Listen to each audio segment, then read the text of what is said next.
Hello friends, आज हम class 8 Hindi Malhar book का पहला चैप्टर स्वदेश पढ़ने जा रहे हैं।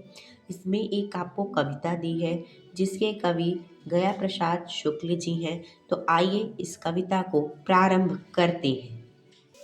कविता शुरू करने से पहले कवि से परिचय करना बहुत ज़रूरी होता है।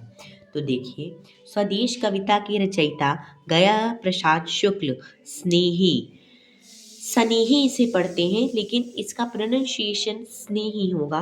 हिंदी के उन कवियों में से हैं जिन्होंने ब्रजभाषा में कविता लिखना प्रारंभ कर खड़ी बोली के श्रेष्ठ कवियों में अपना स्थान जमाया। नेक्स्ट है, उनका जन्म उत्तर प्रदेश के उन्नाव जनपद में हुआ था। उन्होंने स्वयं कहा, सरकारी नौकरी के कारण स्नेह के अतिरिक्त मुझे दूसरा उपनाम त्रिशूल मिला। ठीक है। राष्ट्र प्रेम की कविताओं के साथ साथ उन्हें किसान, मजदूर, सामाजिक कुरीतियों आदि विषयों पर भी प्रभावकारी कविताएं लिखी हैं। किसने? गया प्रसाद शुक्ल जी ने।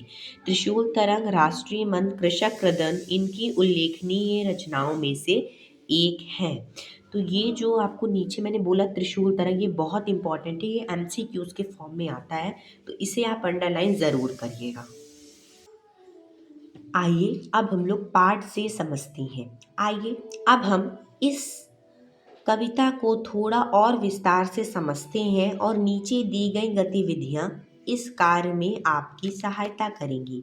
पहला क्वेश्चन आता है, मेरी समझ से निम्नलिखित प्रश्नों के उपयुक्त उत्तर के समूह में तारा बनाइए और कुछ प्रश्नों के एक से अधिक उत्तर भी हो सकते हैं। देखिए, ये बुक ऐसी नहीं है कि इसमें एक ही उत्तर हो, एक से अधिक उत्तर हो सकते हैं।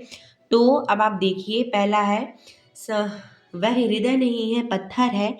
इस पंक्ति में हृदय के पत्थर होने से क्या अर्थ है? देखिए, इसमें होगा संवेदनहीनता से। ठीक है, क्योंकि देखिए कठोरता से भी हो सकता था, लेकिन यहाँ कविता के अनुसार संवेदनहीनता से ही है। आगे है, निम्नलिखित में से कौन सा विषय इस कविता का मुख्य भाव है? तो आपको पता होना चाहिए कि देश के प्रति प्रेम हमारा इस कविता का मुख्य भाव है।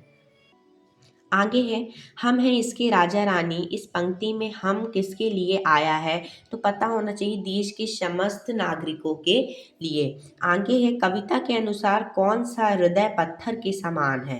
तो देखिए, जिसमें देश प्रेम का भाव ना हो और जिसमें स्नेह का भाव ना हो, मतलब उसको देश के प्रति कोई प्यार ही नहीं है, उसे देश से कोई मतलब ही नहीं है।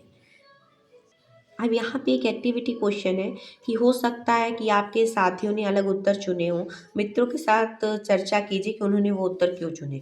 तो देखिए, इसका सबका यही आंसर होगा कि हमने कविता पढ़ी तो हमने ये उत्तर चुने, इसको लिखना नहीं रहता है। आप ऐसे क्वेश्चन एग्जाम में भी नहीं आते, ये सिर्फ एक एक्टिविटी डिस्कसिंग क्वेश्चन है। नेक्स्ट है, मिलकर करें मिलान।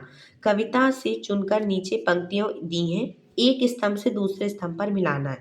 अब देखो, कुछ पंक्ति दी है, उनका अर्थ भी आपको दिया है, तो आपको मिलान करना है।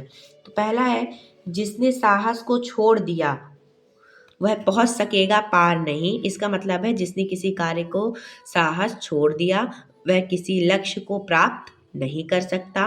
जो जीवित जो जगा न सका उस जीवन में कुछ सार नहीं।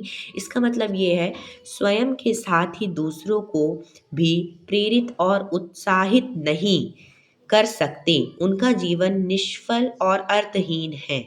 आगे है, जिस पर ज्ञानी भी मरते हैं है उस पर दुनिया दीवानी।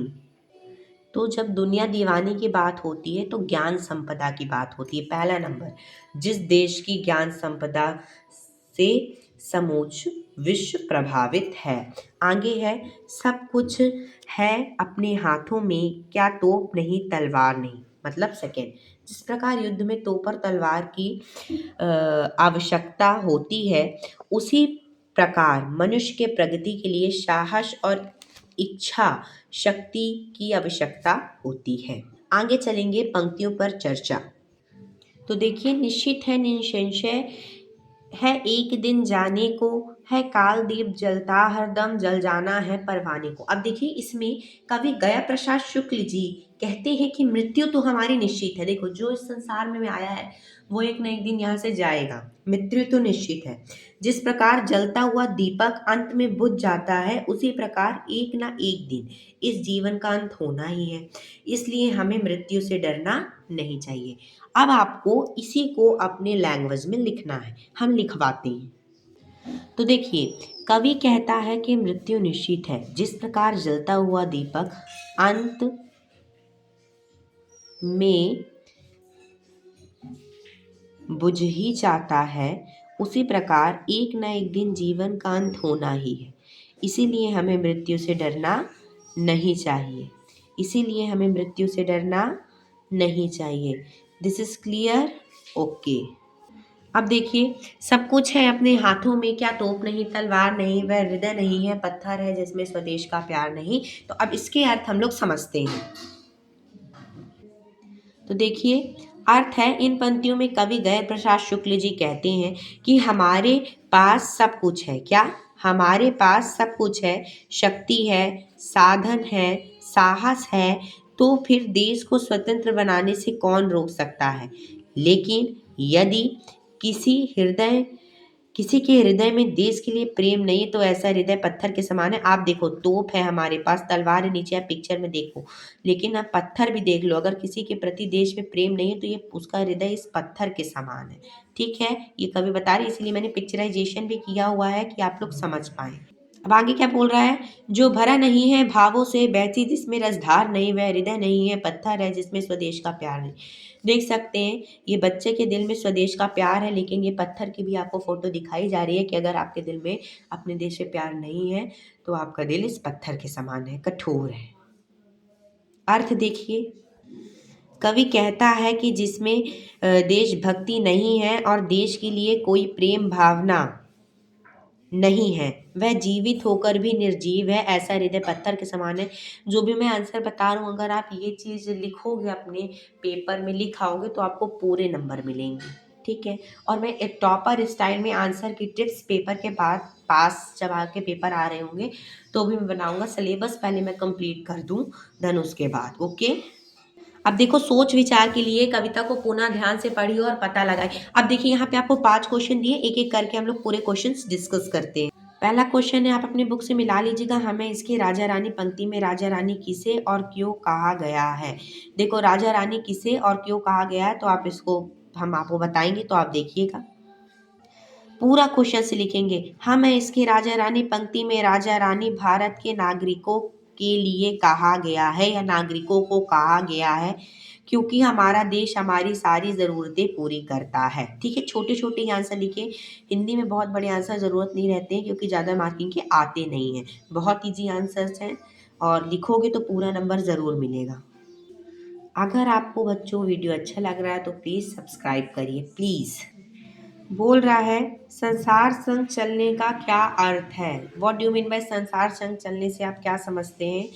तो आपको ये बोल रहा है, संसार संग चलने का क्या अर्थ है। तो आप समझते हैं, जो व्यक्ति संसार संग नहीं चलता, संसार उसका क्यों नहीं हो पाता। तो संसार संग चलने का अर्थ है प्रगति और परिवर्तन के साथ चलना, क्योंकि हमारा संसार आज के समाज में डेवलप्ड हो रहा है। आज के समय में जो व्यक्ति या राष्ट्र समय के साथ नहीं चलते, वे पिछड़ जाते हैं, यानी पीछे रह जाते हैं। ठीक है, पिछड़ मत लिखना, पीछे रह जाते हैं लिखना। कंप्यूटर टाइपिंग है, एरर मिस्टेक है।